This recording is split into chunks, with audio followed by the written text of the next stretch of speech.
Hey there, welcome back. Sydney Brown, the mentor mastermind with the Writing and Publishing for Beginners channel. In today's video, we're going to talk about the powerful and transformative aspect of writing, and that is writing as therapy. Using writing as a tool for healing and self-discovery, emotional expression, things like that have been proven to provide numerous mental health benefits.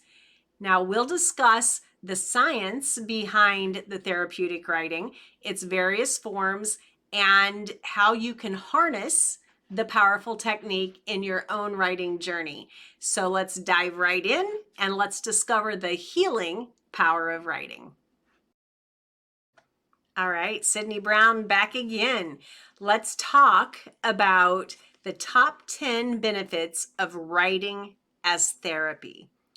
Now, I am not a therapist. I am not a doctor. I don't pretend to be one.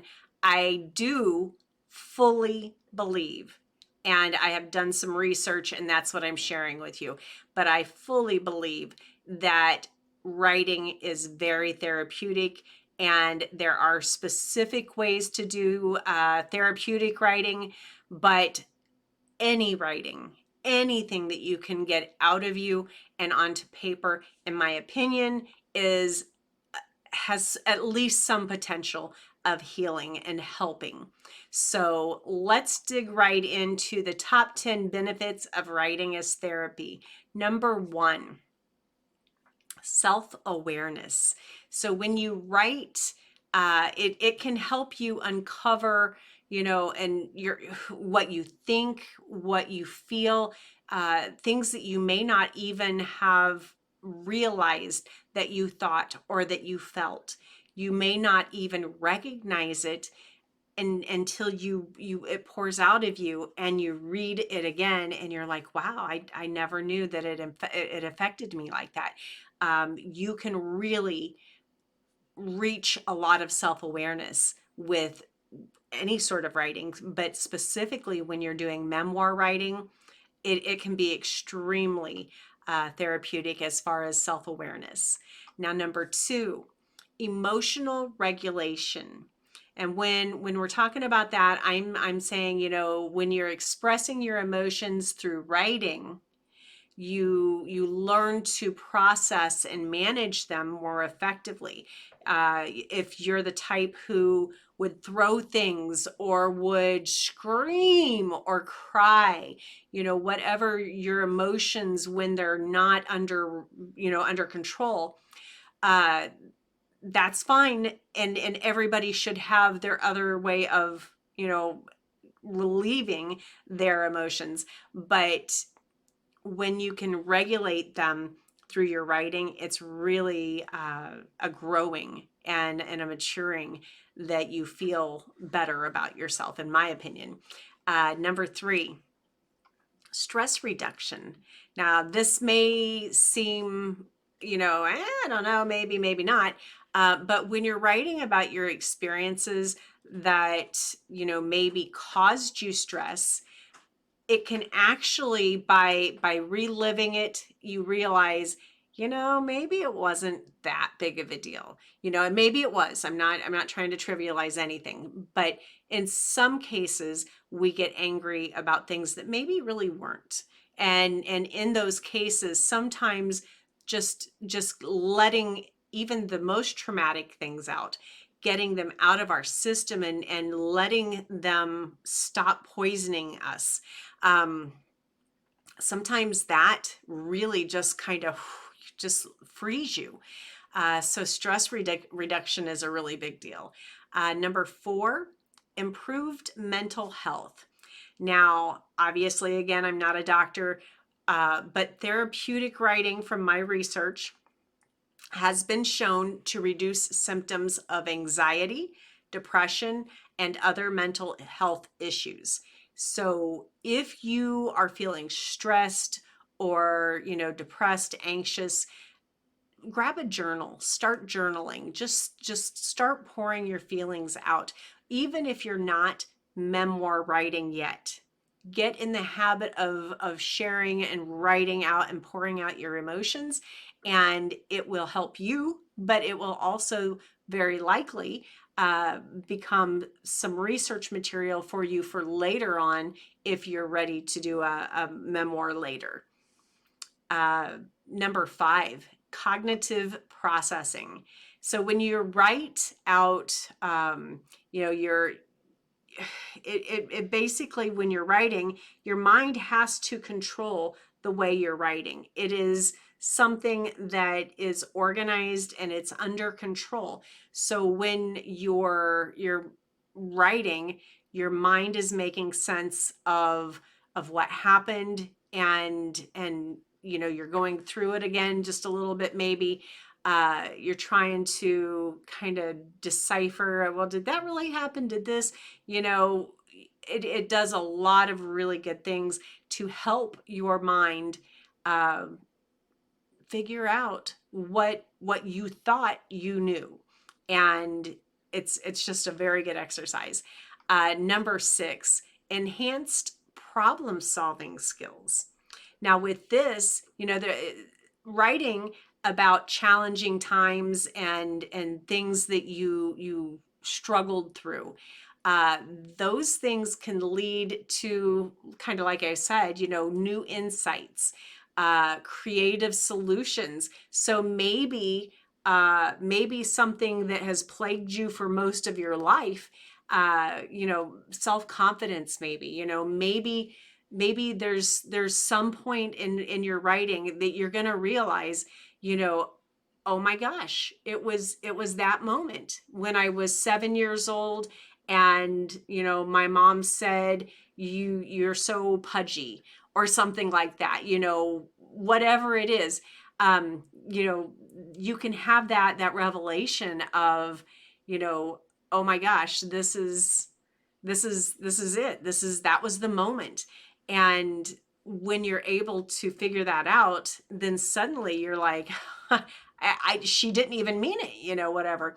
um, but when you have that new insight, all of a sudden you have solutions, and then going forward, you realize, okay, it was never me. I never had no confidence, or I should have never had no confidence. And that's a lot of negatives. But anyway, just going through this, you can really get through a lot of healing. Um, Number 7, healing from trauma.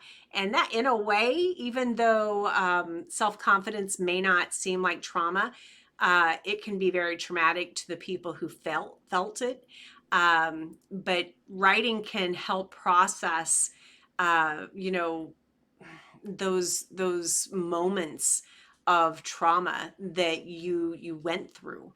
And by doing that, just putting it all out on paper, and if you've been through any sort of sexual abuse or trauma, battery, uh, any sort of violence, when you go through those things, a lot of the times the victims tend to internalize those feelings, and they feel guilt or shame, and it's not their fault. And that's one of the things in my own personal life.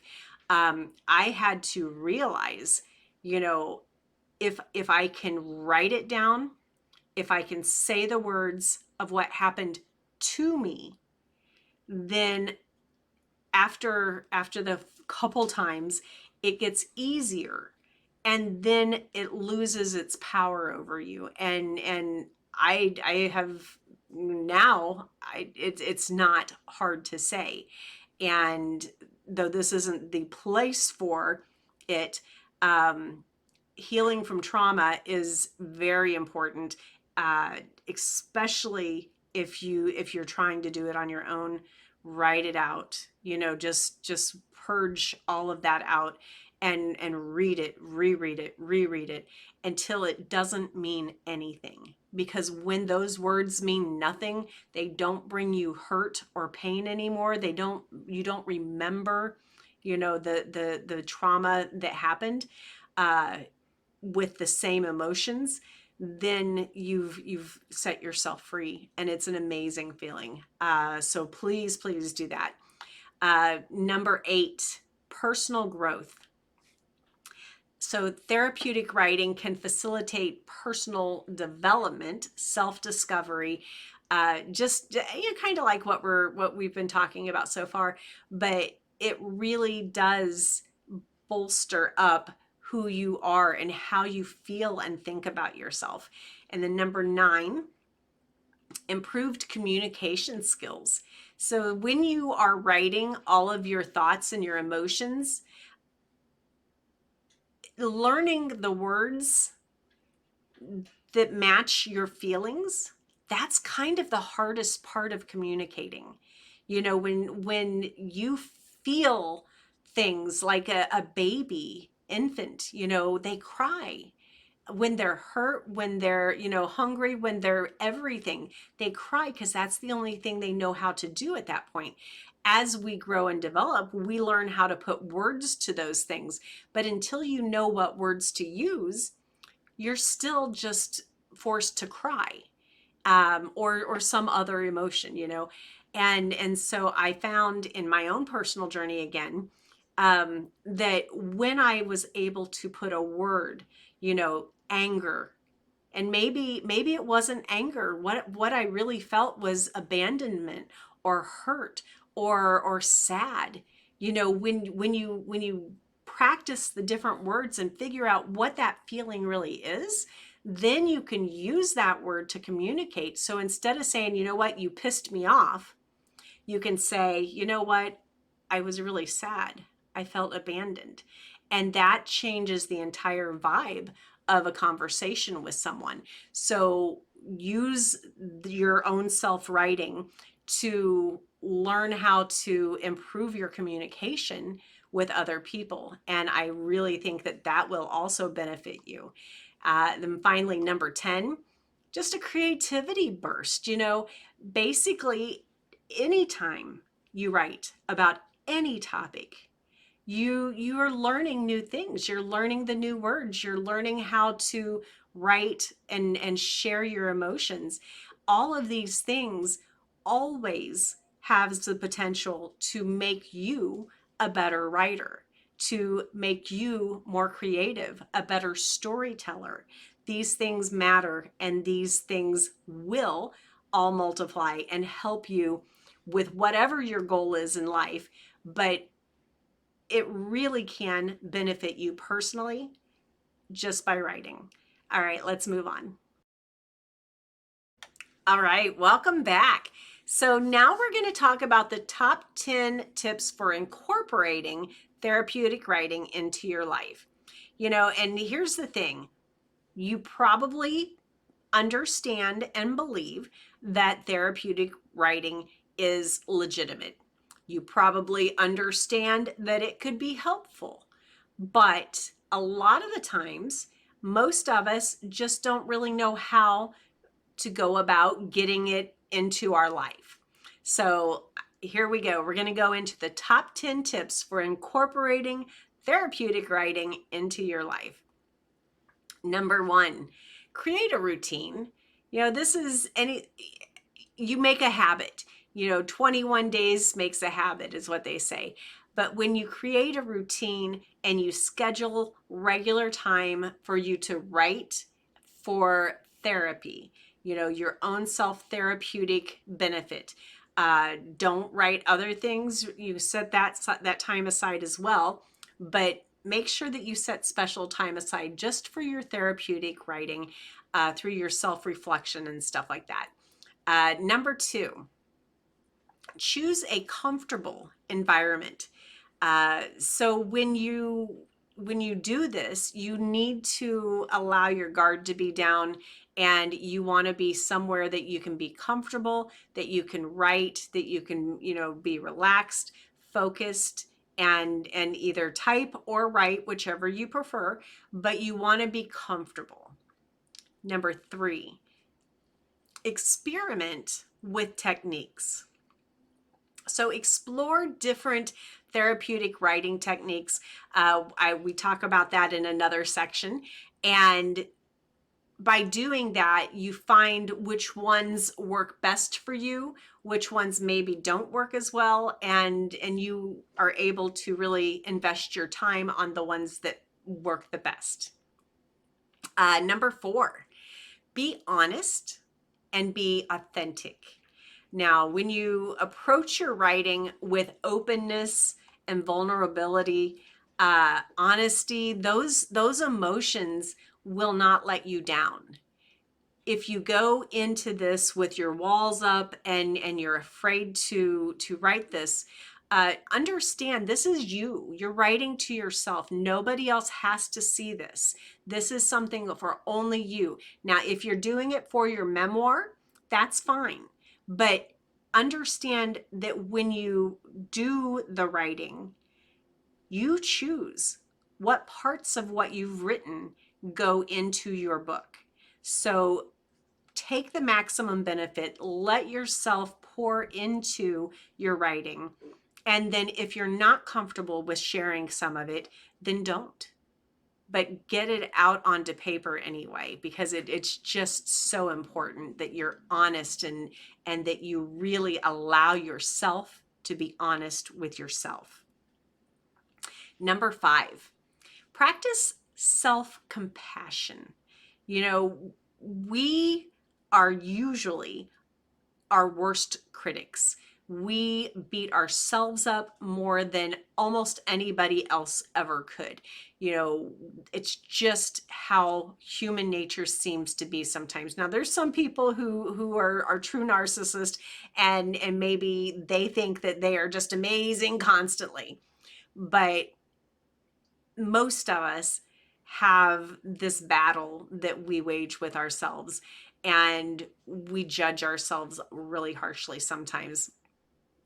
But if you treat yourself with kindness and understanding as you go through your emotions, treat yourself like you would treat someone else, like you would treat a friend, and see if that doesn't change the way you're able to feel compassion for yourself and start to, you know, I don't want to sound mushy, but love yourself. You know, it's important. So number 6, avoid judgment. Uh, it's hard to do if you're a judgy person by nature, you know, or nurture. You may find your knee-jerk reaction is to judge others or judge yourself and or judge things, you know, but don't let that be where you end it. If you see as you're writing that you're judgy, then try to reframe it in your mind. Just, you know, as you're doing this, you know, and again, you're not judging, right? So don't worry about your grammar, don't worry about sentence structure. You're writing in this time to get something out of you. So let it come out. Don't judge yourself on a run-on sentence. Number 7, use writing prompts. I'm a big fan of writing prompts. I honestly, because I'm such a planner, I find that I don't usually have a hard time spurring my ideas of writing, but at times I do. And I think that writing prompts are fun. If not, you know, 'cause even if you don't need to, you know, if you're just frozen and you can't come up with something to write, uh, even if you never have that happen, you can still use writing prompts and just write for fun. I've had contests on my page before with, you know, 30 days of writing prompts. And I love, you know, just coming up with, you know, you see a dog on the side of the road, and that's, you know, that's the whole writing prompt. And I have people write me a 250 word story where that's all that they can do is no more than 250 words, and they have to tell me a story about that dog on the side of the road. And it's so fun because it challenges you. Now, as far as therapeutic writing, it's a little bit different, but when you're trying to maybe get to the bottom of something that you're dealing with, maybe you're angry at someone, then your writing prompt might be, the reason I hate Sarah is, or something like that. And when you do that, you've left it open-ended, so you can immediately finish that thought. Now, next, number 8, reflect on your writing. Writing is good in itself, but reviewing what you've written and reflecting on it, that's where the maximum benefit is. When you do that, you're able to gain some insights. Look at the patterns. Oh my gosh, yeah, I liked that kind of person all along, and that person, that was a bad pattern. Why didn't I see that until now? When you reflect on things like that, you're like, wow, I see it. So just be very reflective and open to whatever it is you may catch as you're reflecting. Number 9, share your writing, if you choose, with someone else. Now, obviously, you want to share if they're like your innermost secrets, you want to share that with people you trust. Not necessarily that you think you trust, that you really believe that you can trust them. You don't necessarily want to share it with people that you just kind of know, if you've given them the ability to hurt you with it. So when you share things, though, it kind of it builds an additional trust with them, but it also it helps you have someone else to talk about it with, and that's really important, because sometimes you want to keep it in, but a lot of the times what we need is a friend and someone to talk to. But it's often a really great idea to work through it on your own as well. Number 10, as you go through this, just be patient with yourself.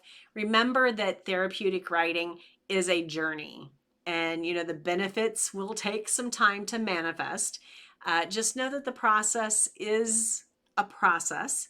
Give yourself time and space to grow, to heal, to become the person that you're meant to be. All right, we'll talk to you soon. All right, Sydney Brown back, and we are going to talk now about the top 10 therapeutic writing techniques. Now, remember, I am not a doctor. I don't play one on TV, but I did some research and I wanted to share this with you. Make sure, because I'm not going to go very deep into these, if one of them triggers you as something that's interesting, I urge you to do some additional research and check on my page as well, because I'll probably do some additional deep dives into these. I've done all of them, and I genuinely believe in the power of writing as a form of self-therapy. So let's jump right in. And don't forget, if you feel like anything sounds interesting, give it a try. All right, so number 1, journaling. Obviously, the most common that a lot of people talk about. We started it when we got our first diary at a very young age. Just regularly writing about your thoughts and your feelings, what happened that day, different things like that. Dear diary. Only now as an adult, you don't need to say dear diary. You just say, today sucked. Whatever it is, and just start pouring into your paper. Number 2, free writing. So free writing is nonstop writing for a set period of time that allows your thoughts and things just to flow straight out of you. Don't judge them, don't edit them, don't try to make it fit into a box. Let it just come out of you. This is, I'm not going to go into it. This is really, really a great way of getting some things out, because you don't want to judge yourself. Number 3, gratitude journaling. And I've had some classes that I've actually held on gratitude journaling. Uh, Gratitude is one of those things that if you can focus on what you're grateful for every day, uh, whether it's, the big ones like, your family or your job, or you dive deep into, I like this ring that I've had for 15 years because it's lasted longer than any other piece of jewelry that I've had, or something like that. Find these things that seem not to mean anything, and but then you realize, wow, I actually am kind of grateful for that, because that was a good purchase, and so got it for me. So there's a lot of benefits of gratitude journaling. Number 4, letter writing. And this is one of those things that when you write a letter to yourself, your younger self, your older self, whatever, you can find ways to forgive yourself, to not judge yourself as harshly as you may otherwise. But also, if you write letters to other people, it can help you forgive them, or at least get the bitterness out of you. So letter writing is a really great way to express and process feelings. Number 5, poetry therapy. Now, I know I said I've done all of these, and I have done this kind of, but this is definitely less my little area of things. But creating and analyzing poems can help you explore your emotions and your personal experiences, kind of put things into perspective. But a lot of the times, what you do is you just basically dissect, what other people have written, and you kind of, try to, it's like watching or looking at a piece of artwork. It's the same thing. If you enjoy that, then it can be very helpful. Number 6, guided imagery. Now, this is interesting because what you do is you write about a specific scene or a situation in very vivid detail, to evoke an emotional response of some sort. Do some research if you think that's interesting. Number 7, narrative therapy. Now, this is reconstructing and reframing personal stories to empower and heal.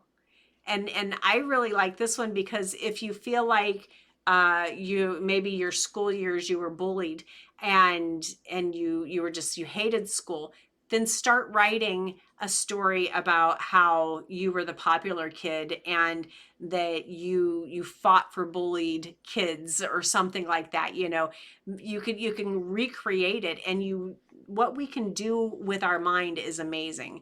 So that's a really fun thing, in my opinion. Dialoguing, number 8, writing conversations between different parts of yourself, or between you and other people.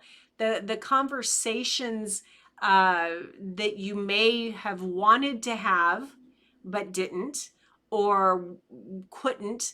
And sometimes having that dialogue, even if in writing, is healing. Number 9, affirmation writing. Now, affirmations, obviously, I am enough, I am beautiful, I am strong.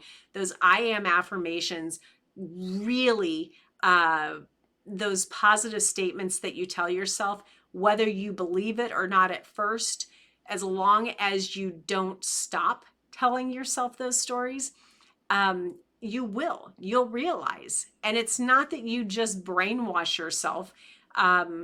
It's that you literally recognize how wrong you were before, and that you are those things. So number 10, bibliotherapy. And this is using literature, including your own writings, as a catalyst for personal growth and healing. Do some research on that if it sounds interesting. But all of these forms of using writing as a therapeutic technique is something that can just do amazing things to help you, with reflecting and getting through some things that maybe you're still holding on to. Now, again, I am not a doctor. I don't pretend to be one, but it doesn't take a doctor to know the power of writing is real. So I urge you to do some more research, and of course, do subscribe here and check our other videos and see if there's anything of interest. I look forward to getting to know you better. And if you leave a comment below, I will absolutely jump into the comments on a regular basis and interact with you. Thanks a lot. All right, and that's a wrap on Writing as Therapy.